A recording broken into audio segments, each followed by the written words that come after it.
medium raw na pala. Correct. At nabaliw ako sa question, parang question of national importance. Ito po si Alwin Ignacio, the diva that you love. Kasama ko ang aking kaibigang bonggang-bongga. Glenn C. Bongga! Ito po on the TT Show, ang taray na talakayan Showbiz Edition. At ang tanong na may pambansang importansya, ang gustong malaman ng lahat, si Julia Montes, ang mahusay na dramatic actress, aamin na nga ba sa kanyang pagiging nanay? Oh my God! Wow! Ay! Kaibigan Glenn, hindi ba parang urban legend na talaga tong issue na ito tungkol kay Julia Montes? Oo, actually noon pa pinag-uusapan yan.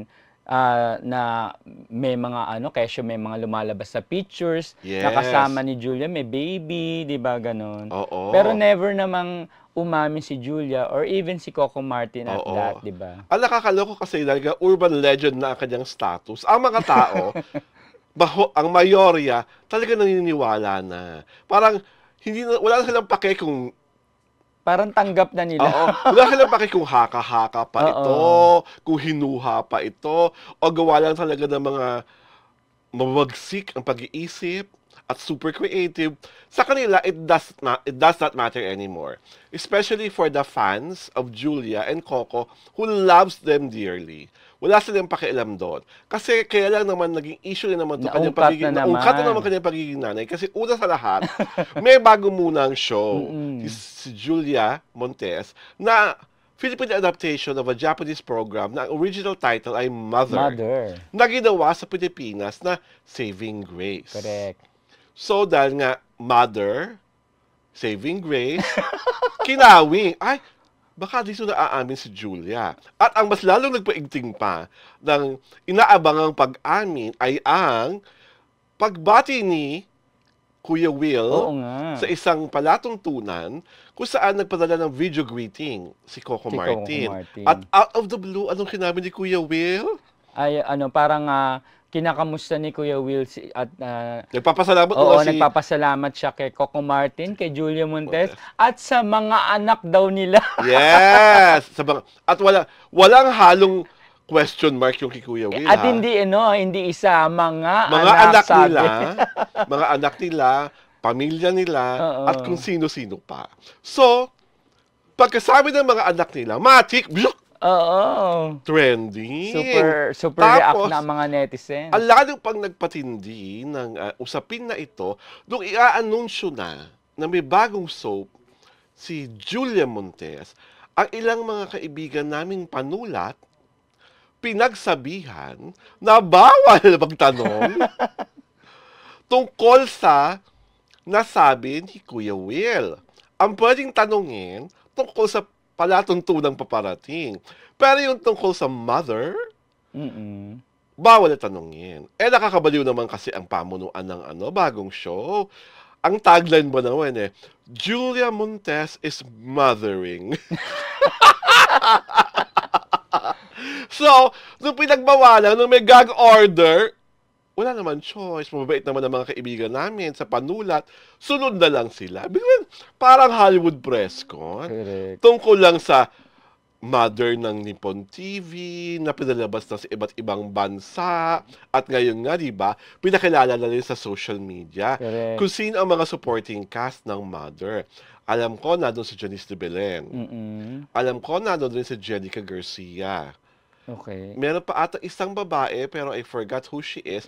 Pero meron dong isang lalaki na itatago ko sa pangalang Sam Milby. Nung nakita ko si Sam Milby sa cast, si Christian Bables is also in the class. Sa cast. Ang lalaki sa cast, supporting cast, is Christian Bables and Sam Milby. Okay. Nung nakita ko si Janice, si Jenica at si Christian, masasave talaga ng acting nila ang Saving Grace. Si Sam Milby, wala na akong sasabihin pang iba. Ganun talaga. Naku naman, Sam Milby, ang tagal-tagal mo ng artista, lahat na ng break, binigay sa'yo ng Dreamscape, ng ABS-CBN Studio, pero hanggang ngayon, hindi ka pa rin makatas magsalita ng Tagalog. Ganun pa rin ang niyan. Pangalawa, ganun ka pa rin umarte. Diba? Para talagang isa kang disipulo ng Aljur Abrenica School of Machete Wooden Acting.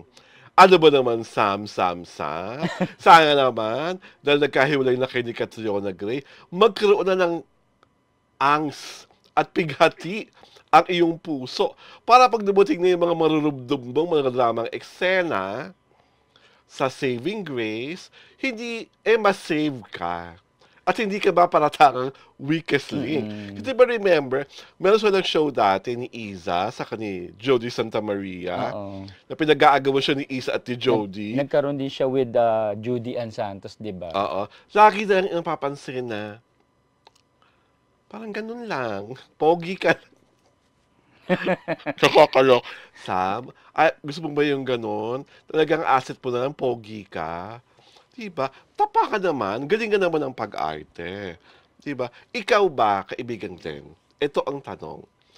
Kung sakasakali mang totoo ang sinasabing may supling na si Julia Montes, dapat niya ba itong aminin?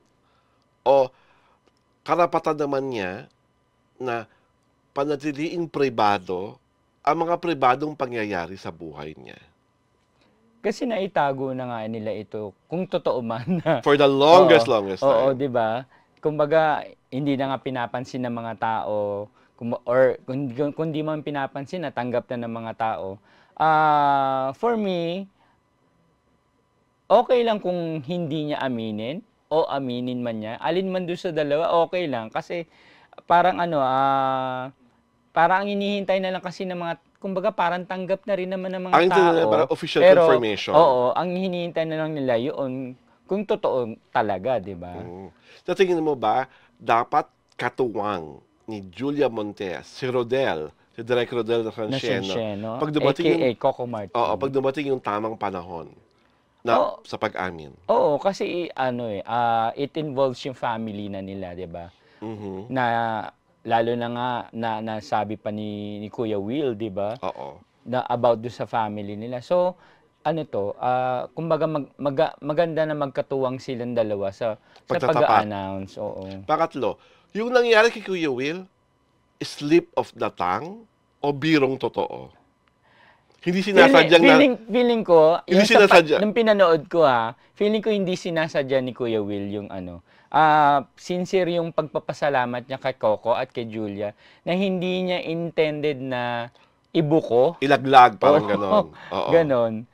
Walang kumbaga walang mali siya walang masamang tinapay, correct, walang mali siya kay Kuya Will. Oo, totoo yun. Oo. Sa pagkapanood ko sa tingin mo, anong naging reaksyon ni Julia at ni Coco sa sambit ni Kuya Will? Parang wala naman silang reaksyon. Diba?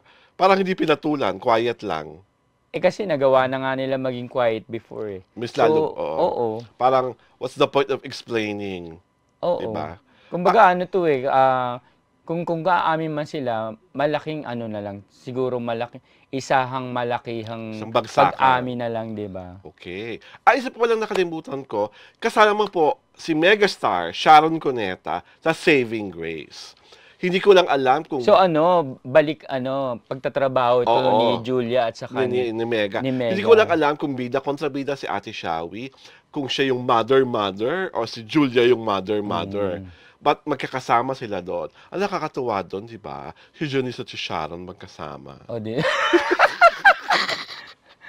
Ayaw mo na, pass is pass. Pero they have one thing in common, di ba? Nung kabataan natin, putok na putok yung love triangle nila ni Gabby Concepcion, Sharon Cuneta, Janice de Melen. Ang luma talaga masyado.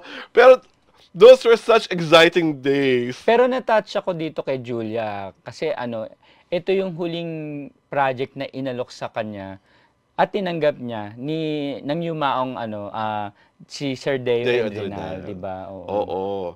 Saka nakakatawa kasi talaga naman pong mahusay si Julia, di ba? Kapapanalo niya lang ni Eddie's Best Actress para sa 5 breakups and a romance. So, ibig sabihin, itong pagbabalik na to, mas excited siya. Mas may apoy. Kasi nga talagang, hinira na siya sa isa sa pinakamahuhusay na artista sa kasulukuyang panahon. Yes. So ngayon pa lang, congratulations Julia Montes. Congrats. Sigurado ka magiging matagumpay na matagumpay ang iyong saving grace. Ito po si Alwin Ignacio, The Diva That You Love. Kasama ko ang kaibigang bonggang-bongga. Glency Bongga. Ito po ang The Kitty Show, ang Tari at Halakihan Showbiz Edition.